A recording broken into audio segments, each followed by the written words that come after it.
obviously a big proponent, but maybe not for as obvious of reasons as you might think.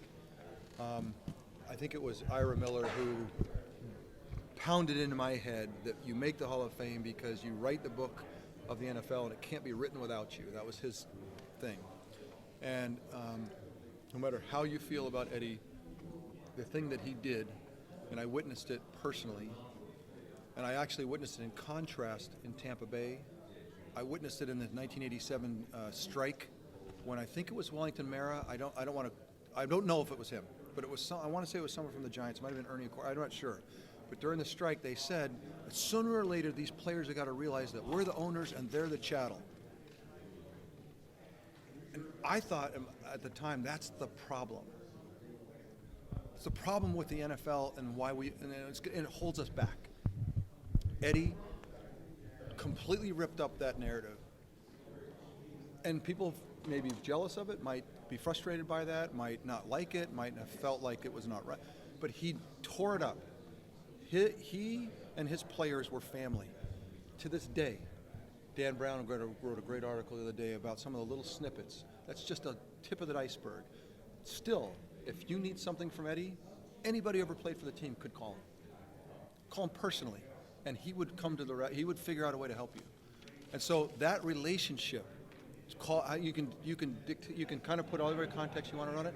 That fundamental change in how owners looked at players and how they related to each other, I think changed the dynamic for how the CBA was negotiated 15 years later. How players are now true partners. They're truly partners with the owners. Might not be perfect, might not be, but there's a partnership that has exploded the success of the league. The only non-partner that still needs to get to be partner is the referees, but that partnership, I think, was forged by Eddie breaking down the barriers between player and owner.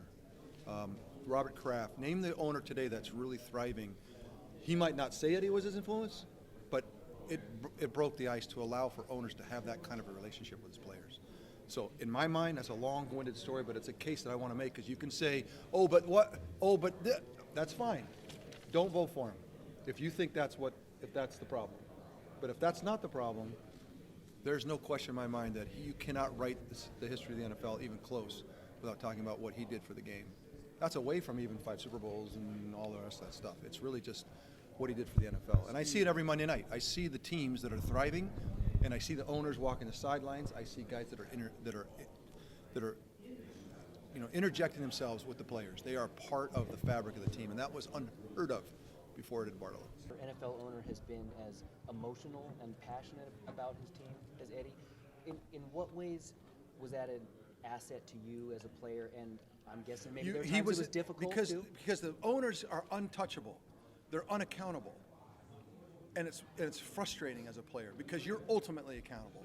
The coach is up and out. The general manager is up and out if he doesn't play well. You're week to week. Our contracts, literally, you get cut that week. You might have to get paid a few more weeks, but you're at risk. And all of a sudden, there's this relationship with somebody that's not at risk. And I think Eddie, by jumping in the middle of it, put himself at risk in our minds. Like he was with us, and so even though it didn't change absolutely the dynamic because he's not at risk, I think he gave the image that he was, and it added to. So when he came in and made a speech before the game or after the game and said, "I give you everything you need. You tell me what you want, but you be a champion. If I give it to you, you go do it." And everybody's like, "Yeah, you gotta give us the food. We'll give it a play and go." But that's what I'm saying. It's like he gave us that image that I'm in it with you. I'm at risk as well.